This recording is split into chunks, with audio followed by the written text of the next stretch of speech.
नमस्कार।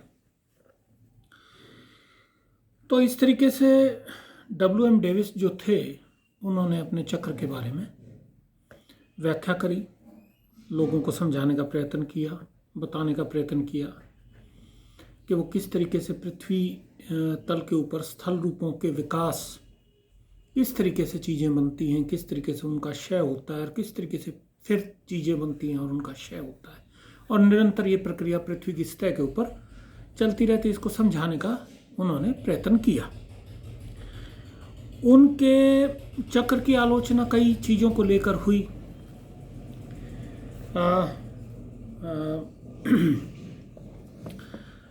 अगर उस विषय पे देखा जाए तो सबसे पहली तो इस चीज़ को लेकर हुई कि चक्र जो शब्द है वो भ्रामक है। लोगों ने कहा, लोगों से मेरा मतलब है जो उस समय भूगोल विषय और जियोमॉर्फोलॉजी और जियोलॉजी जो पढ़ने वाले लोग थे, जो इस विषय से जुड़े हुए थे, उन्होंने कहा कि जो चक्र शब्द है, सबसे पहली आलोचना कि चक्र शब्द जो है वो भ्रामक है। उनका यह कहना था कि भाई इस तरीके से साइक्लिक फॉर्म में पृथ्वी के ऊपर क्रियाएं होती। उनका तर्क ये था कि कोई चीज़ ऊपर उठी पृथ्वी के आंतरिक बलों की वजह से, और फिर पृथ्वी के ऊपर विद्यमान जो अपर्दन की शक्तियां हैं, अपक्षय के कारक हैं, शक्तियां हैं, उन्होंने उसे एक ऊपर उठी हुई चीज़ को एक संप्राय मैदान के रूप में परिवर्तित कर दिया। इसको आप ऐसे समझें जैसे मान लीजिए अलवर ज़िले में मैं नौकरी करता हूँ, हमारे कॉलेज के पास कुछ अरावली पर्वत श्रृंखला श्रेणी की कुछ अवशेष हैं।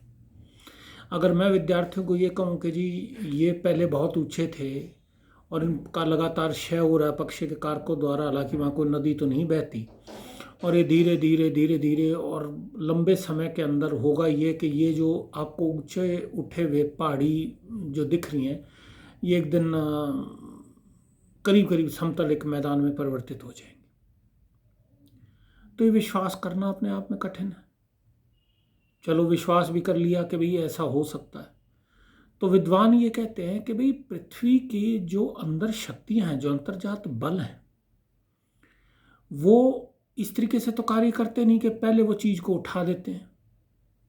अंदर की शक्तियों ने किसी चीज़ में उभार लाए, इतना उभार लाए कि वो सैकड़ों मीटर ऊंची उठ गई। उसके बाद उसका जी अपर्दन होना प्रारंभ हुआ, और वो अपर्दन जब तक चलता रहा, जब तक वो सारी जो उठी हुई चीज़ थी वो एक समतल भूभाग में नहीं बदल गई। फिर आंतरिक शक्तियों ने जोर मारा और उसको फिर उठाया।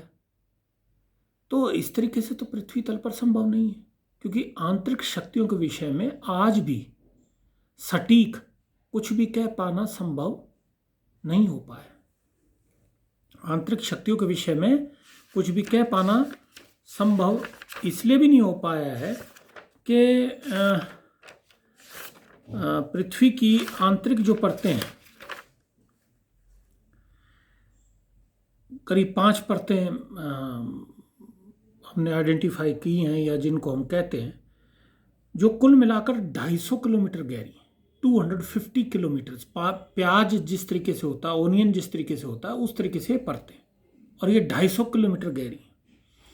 और ये आपके लिए एक और जानने और मेरे लिए भी एक जानने का विषय, कौतूहल का विषय रहा कि आज तक डीपेस्ट बोर, सबसे गहरा जो बोर इंसान ने किया है, वो Sakhalin well in Russian island है। सखालिन वहाँ एक टापू है, वहाँ 2011 में ये 12,345 मीटर गहरा बोर किया है पृथ्वी के अंदर। अगर मान लीजिए 12,345, तो ये करीब 12,345 किलोमीटर के करीब हुआ। इसको 345 को 300 ही मान लीजिए, 12,300 मीटर के करीब, 12 किलोमीटर, 12.300 किलोमीटर के करीब हुआ। तो हमारा तो पृथ्वी के आंतरिक विषय में ज्ञान बहुत कम है, ज़्यादा तो नहीं कह सकते इसको। जब 250 किलोमीटर की करीब गहरी हैं पृथ्वी की परतें, और उसमें हम केवल 12.300 किलोमीटर तक ही अगर जा पाए हैं, तो हमारा तो ज्ञान कोई ज़्यादा तो नहीं है उस विषय में। तो कहने का विषय ये है कि भाई ऐसी परिस्थितियाँ आइडियली नहीं हो सकती कि भाई कोई चीज़ उठे, उसका अपर्दन हो और फिर किन्हीं कारणों से वहाँ उभार हो और फिर उसका उसी तरीके से एक चक्रीय व्यवस्था में हो। तो जो चक्रीय व्यवस्था है उसके लिए ही कई विद्वानों ने कहा कि भाई ये जो चीज़ ये है बुलशिट है, ये मतलब भ्रामक है, इसमें कोई दम नहीं।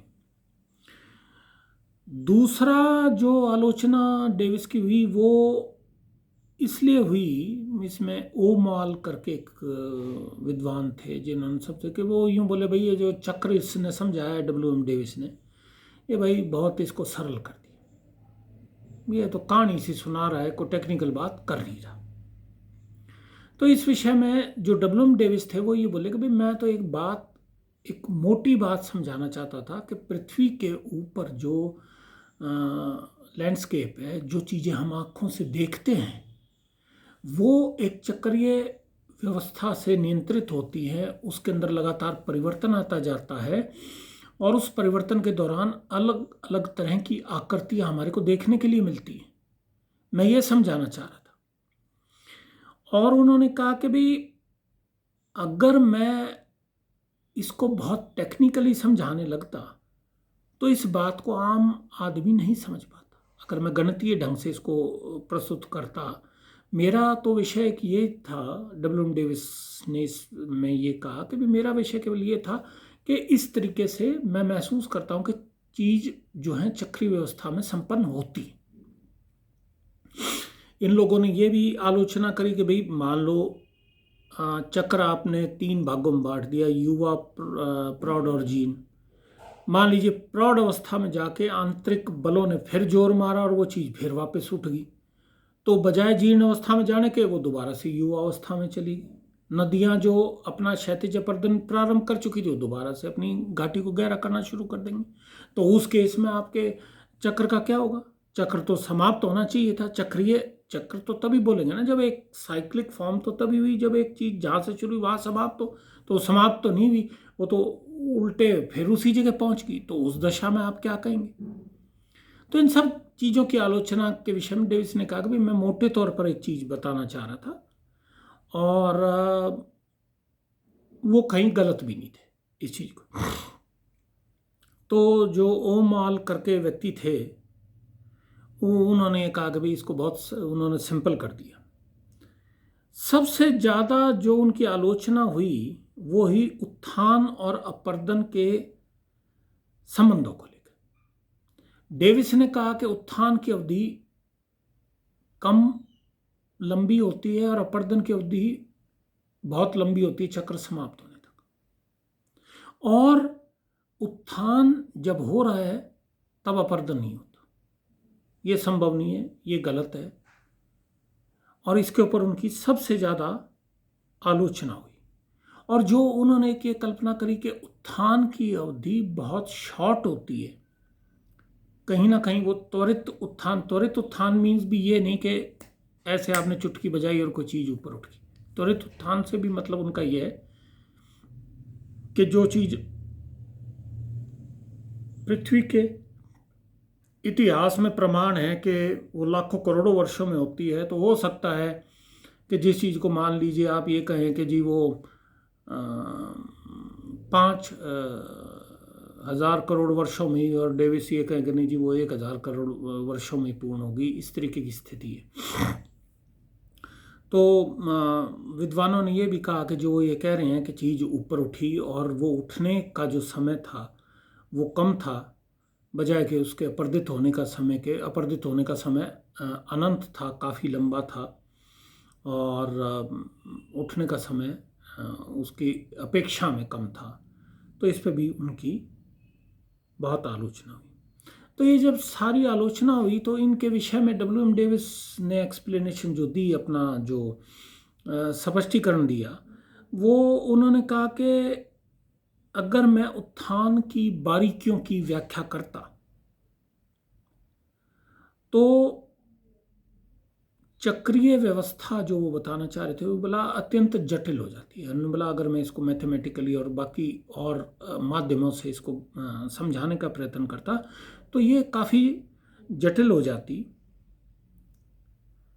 लेकिन आज भी हम ये मानते हैं कि ये जियोमॉर्फोलॉजी में, फिजिकल ज्योग्राफी में, भूआकृति विज्ञान जिसको हिंदी में हम बोलते हैं जियोमॉर्फोलॉजी, इसमें W.M. डेविस के सिद्धांत का बहुत बड़ा योगदान है। और वो इसलिए, जैसे मैंने आपको पहले कहा, कि ये व्यक्ति वो लोग थे जो अपने समय से आगे की सोच रखते थे और उस तरीके से इन्होंने चीज़ों को प्रस्तुत किया, जिसको आज भी अगर उसको हम पढ़ रहे हैं और पढ़ा रहे हैं तो इसका मतलब वो लोग विद्वान थे। 1889 में एक व्यक्ति ने एक बात कही, एक चीज़ रखी, और उसको आज भी अगर उस तरीके से प्लेटफॉर्म मिलता है या उस विषय को पढ़ा जाता है तो ये अपने आप में बहुत बहुत महत्वपूर्ण बात है। और जैसे मैंने आपको कहा कि विलियम मॉरिस डेविस जो थे, जिन्होंने हार्वर्ड में पढ़ाया और जिनकी 500 के करीब शोध पत्र जिनके मरने से पहले उन्होंने प्रस्तुत किए, उनका ज्योग्राफी में बहुत बड़ा योगदान है और उन्हें फादर ऑफ अमेरिकन ज्योग्राफी भी कहा जाता है। धन्यवाद। इससे अगले वीडियो में मैं इन्हीं के समकक्ष वाल्टर पैंक जो हैं, जर्मन थे, उनके बारे में, उन्होंने किस तरीके से अपरदन चक्र को समझाया, उस विषय पे बातचीत करेंगे।